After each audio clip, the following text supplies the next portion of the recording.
Tuck Everlasting, Chapter 10. Winnie had grown up with order. She was used to it.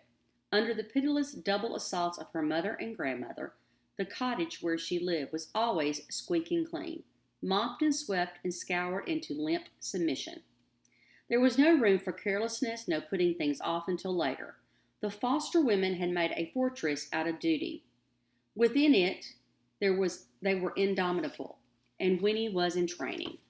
So she was unprepared for the homely little house beside the pond, unprepared for the general eddies of dust, the silver cobwebs, the mouse who lived and welcome to him in a table drawer. There were only 3 rooms. The kitchen came first, with an open cabinet where dishes were stacked in perilous towers without the least regard for their varying dimensions. There was an enormous black stove and a metal sink, and every surface, every wall was piled and strewn and hung with everything imaginable, from onions to lanterns to wooden spoons to washtubs. And in a corner stood Tuck's forgotten shotgun. The parlor came next, where the furniture, loose and sloping with age, was set about helter-skelter. An ancient green plush sofa lolled alone in the center, like yet another mossy fallen log, facing a soot-streaked fireplace still deep in last winter's ashes.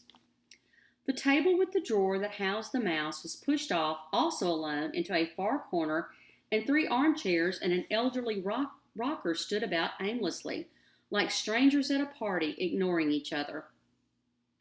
Beyond this was the bedroom, where a vast and tipsy brass bed took up most of the space, but there was room beside it for the washstand with the lonely mirror, and opposite its foot a carnivorous oak wardrobe from which leaked the faint smell of camphor. Up a steep flight of narrow stairs was a dusty loft. "That's where the boys sleep when they're home," May explained, and that was all. And yet it was not quite all, for there was everywhere evidence of their activities, May's and Tuck's. Her sewing, patches and scraps of bright cloth, half-completed quilts and braided rugs, a bag of cotton batting, with wisps of its contents, like snow, drifting into cracks and corners. The arms of the sofa webbed with strands of thread and dangerous with needles. His wood carving, curly shavings, furring the floor, and little heaps of splinters and chips. Every surface dim with the sawdust of countless sandings. Limbs of unassembled dolls and wooden soldiers.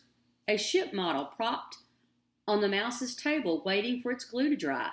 And a stack of wooden bowls, their sides smooth to velvet. The topmost bowl filled with a jumble of big wooden spoons and forks, like dried, bleached bones. "We make things to sell," said May, surveying the mess approvingly. And still this was not all, for on the old beam ceiling of the parlor, streaks of light swam and danced and wavered like a bright mirage, reflected through the windows from the sunlit surface of the pond.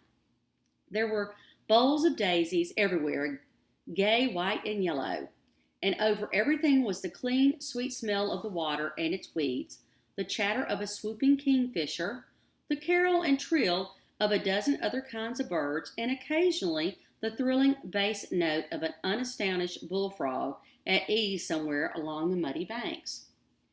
Into it all came Winnie, eyes wide and very much amazed. It was a whole new idea to her that people could live in such disarray, but at the same time she was charmed. It was comfortable.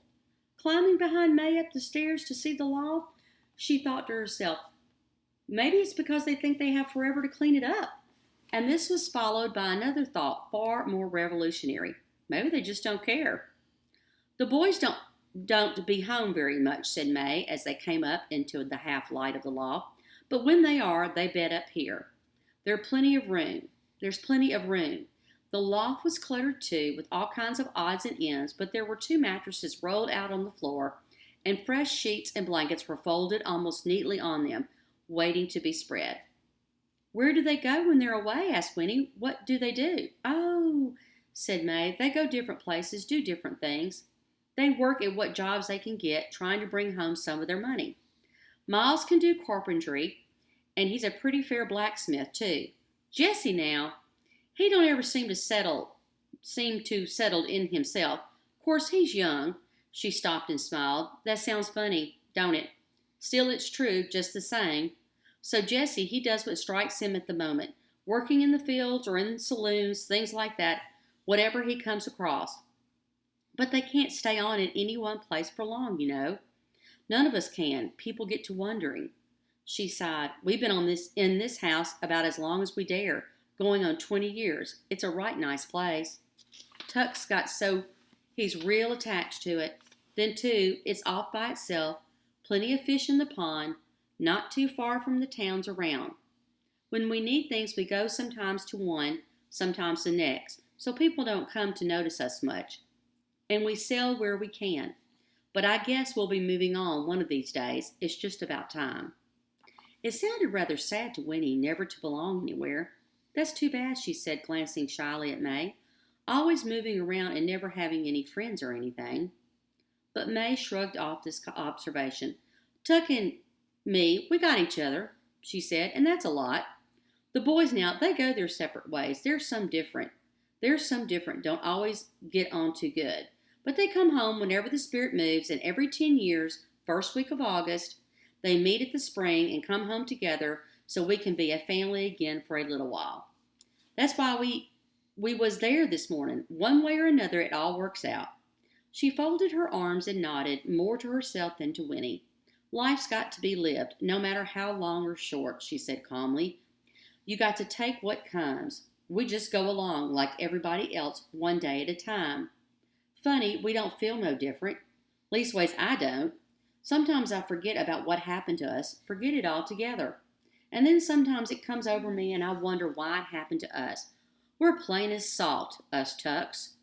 We don't deserve no blessings, if it is a blessing, and, likewise, I don't see how we deserve to be cursed, if it's a curse. Still, there's no use trying to figure out why things fall the way they do.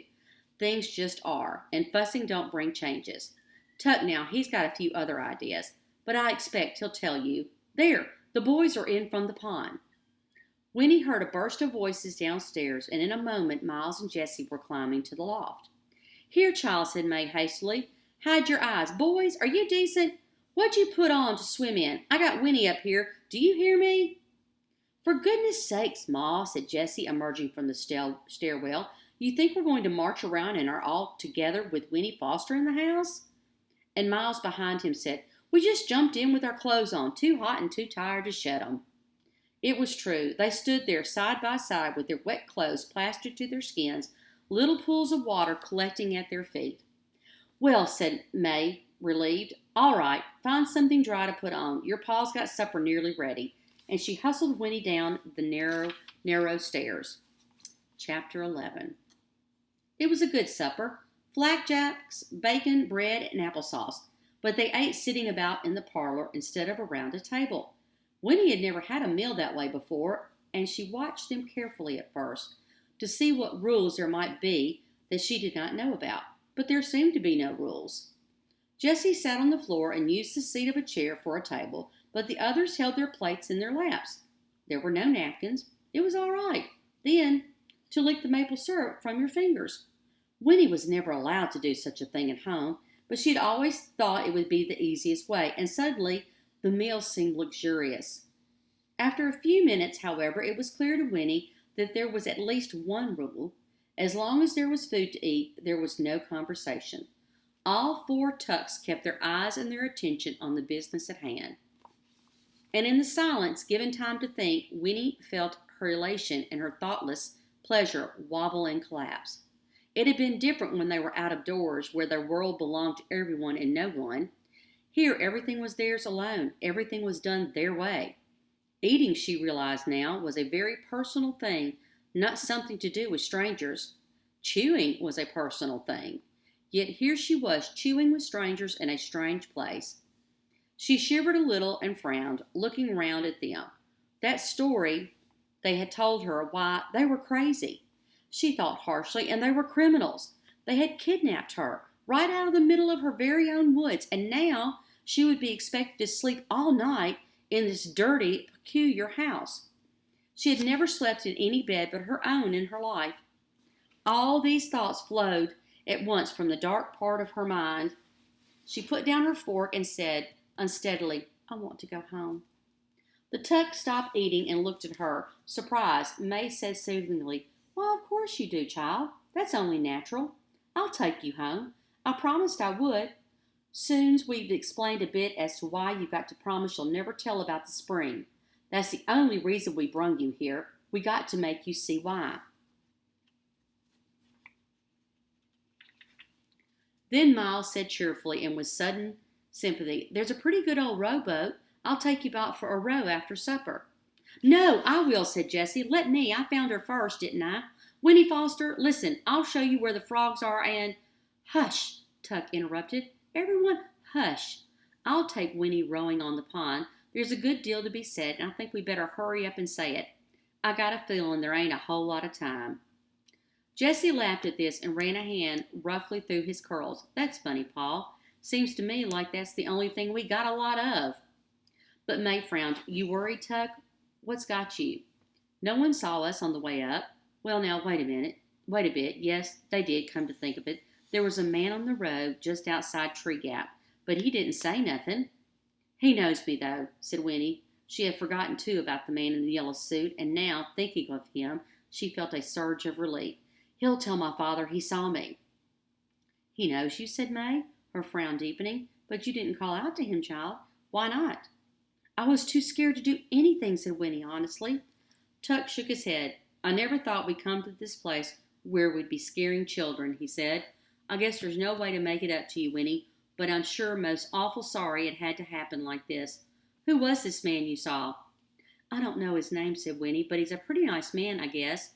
In fact, he seems supremely nice to her now, a kind of savior. And then she added, he came to our house last night, but he didn't go inside. Well, that doesn't sound too serious, Paul, said Miles, just some stranger passing by. Just the same, we got to get you home again, Winnie, said Tuck, standing up decisively. We've got to get you home just as fast as we can. I got a feeling this whole thing is going to come apart like wet bread. But first we've got to talk, and the pond's the best place. The pond's got answers. Come along, child. Let's go out on the water. Okay, so that's chapter 10 and 11. I'll see you in a little bit for chapter 12.